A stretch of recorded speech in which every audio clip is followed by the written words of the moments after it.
not always what they seem to be. They're allegorical or metaphorical. They're intentionally obscure. They're both very much a product of their time and place, and they contain universal truths. They often turn things upside down to make a point. Today we have a parable that our Wednesday evening conversation found particularly difficult to work with. So I'll give it a try.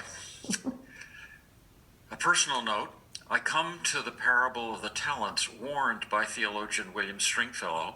You've heard me cite this before. We are used to interpreting the Bible Americanly. What we need to do is interpret America biblically. That's particularly hard work with today's gospel because it triggers so much that is familiar to us in 20th and 21st century America. It just makes sense that way. I also acknowledge that the reference to slavery makes it hard for many people to hear the story and too easy for others to hear. Still in all, if one describes a distractor as a red herring, the parable of the talents is a boatload of fish. What in this story is so easy for us to hear Americanly? Well, basically, it provides a biblical foundation for neoliberal capitalism. The value of human beings is expressed and measured by money. People who aren't productive are worth less and lazy. No risk, no reward. If you start with more and make more, you are more rewarded. Wealth is ultimately the joy of our master for which we strive. The master or king or vineyard owner in a parable is a stand-in for God whose favor is indicated by material reward. Put crudely, God loves rich people more subtly. The good news of Jesus is a prosperity gospel. Wealth is the sure sign of God's love. There's always more, so if you don't take advantage of that, your poverty is your own fault. Only fools put their money under the mattress. And in the church, we've chosen to understand the unique term talent to mean more than just a lot of money. I bet each of us has heard at least one sermon here at the end of stewardship season, inviting us to do more than tithe money, but also commit our God-given talents to support the community of faith. And I could go on, but I think I've dug a sufficiently deep hole for myself with this. On Wednesday, we finally found a common point so we could wrap up the night when Willard offered, well, we all have a responsibility. I think that's right, but maybe not what we thought it might be.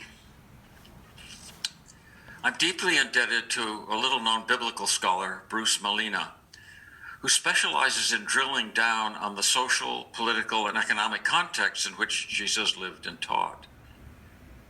His observations reframe the whole story about the talents. He says the one-talent person is accurate in his description of the master.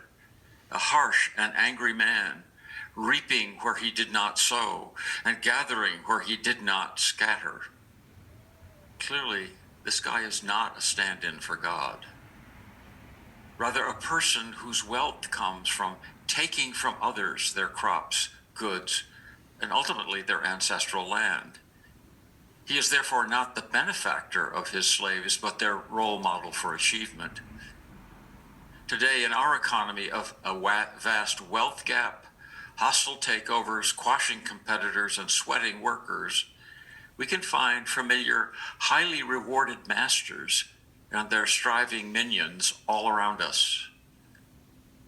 In our Wednesday reading from Eugene Peterson's The Message, we heard the master exult, "Come and be my partner."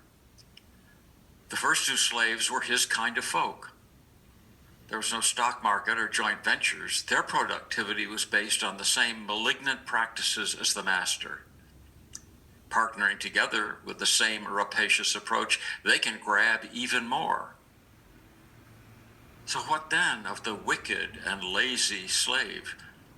Surely he's the loser, the sucker in this narrative. Melina actually sees him as the good guy, if not the hero in this parable. So how can that be? Melina points out that the economic and ecological understanding of the times was that the material world was fixed and finite. For one person to prosper, others must lose. In other words, there's only one pie. For the greedy master and his avaricious slaves who have bigger slices, others will have less or nothing. This was the reality of peasant life in Jesus' world. In much of the Hebrew Bible, we have stories and contexts that turn on this reality. Options were few. Selling yourself into slavery or your body into the sex trade were the chief among limited options open to you if too many drought years or invading armies or clever manipulation or simply the town bully meant near starvation or the loss of your precious ancestral lands. By neither growing or losing the talent entrusted to him, but burying it away safely, the slave ensures that no one else will be harmed.